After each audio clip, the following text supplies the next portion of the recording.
Obat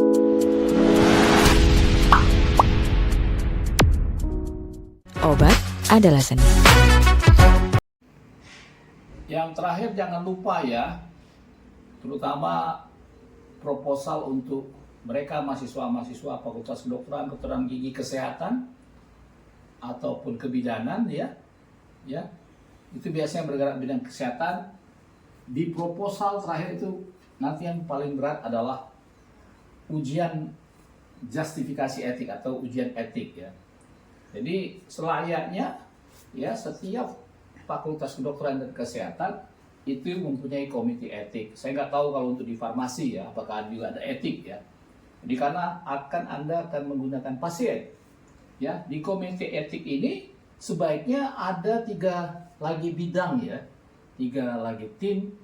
Ada nanti tim randomisasi ya,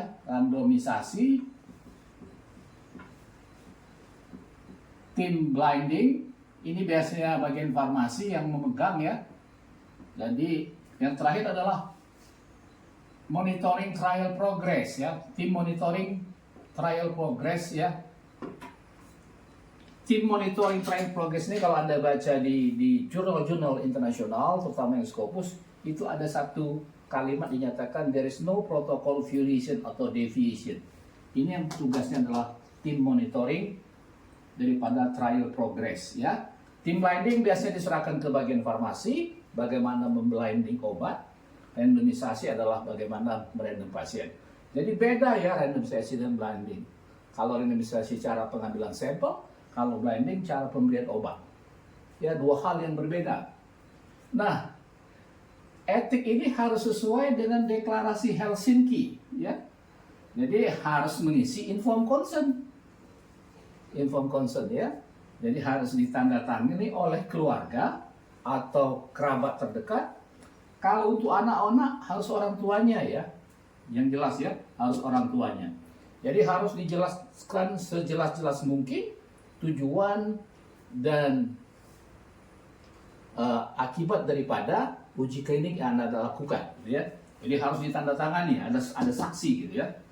Dan syarat informed consent, syarat penelitian itu harus berdasarkan landasan ilmiah yang kuat dan juga bersifat confidential atau rahasia, terutama untuk penyakit-penyakit yang bersifat humiliated, ya, memalukan, misalnya STD ya.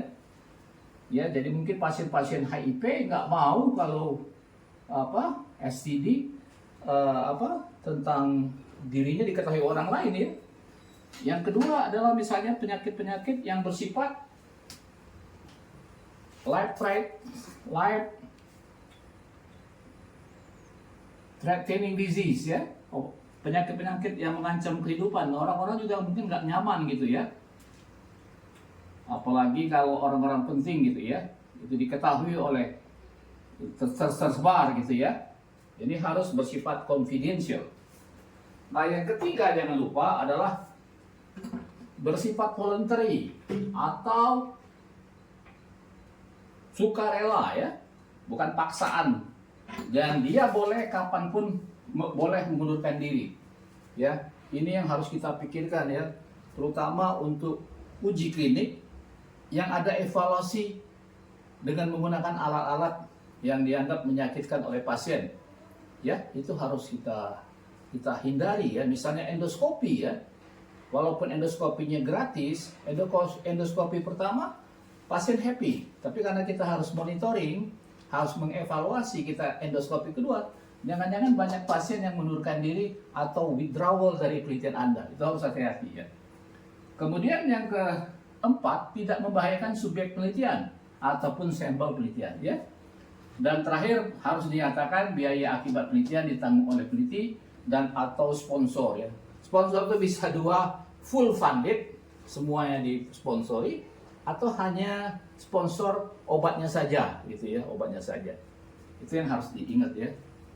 Dan anjuran FDA yang terbaru, kalau bisa ya, saya nggak tahu yang di Fakultas Kedokteran yang lain, tapi di tempat saya bekerja itu komite etik itu belum, setiap proposal clinical trial belum didaftarkan ke clinical trial gov ya. ini di New York gitu ya, yang di tempat WHO gitu ya, clinical trial gov ya, didaftarkan. Jadi nanti dapatlah trial number NCT berapa gitu ya. Ini dapat NCT berapa nomornya nanti ya. Jadi kalau Anda ingin tampil ke jurnal-jurnal internasional, sekarang dianjurkan proposal Anda register atau trial registration itu di Clinical Trial Gov. Jadi kalau Anda baca jurnal-jurnal terbaru sekarang, di abstrak itu sudah termasuk ya di bawah ya, di bawah keywords itu ditulis trial registration titik 2 ya, Clinical Trial Gov gitu ya. Dan ini harus sesuai dengan konsol. Konsol itu singkatan dari The Consolidation Standard of Reporting Trials. Jadi ada standar yang terbaru ya. Bisa Anda lihat di Cochrane ya, untuk The Consolidation Standard of Reporting Trials. Apa standarnya untuk membuat proposal itu? Jadi lihat di YouTube saya sebelumnya, ada 17 poin ya, protokol daripada uji klinik obat itu ya. Itu dulu ya, terima kasih telah menonton, mudah-mudahan bermanfaat.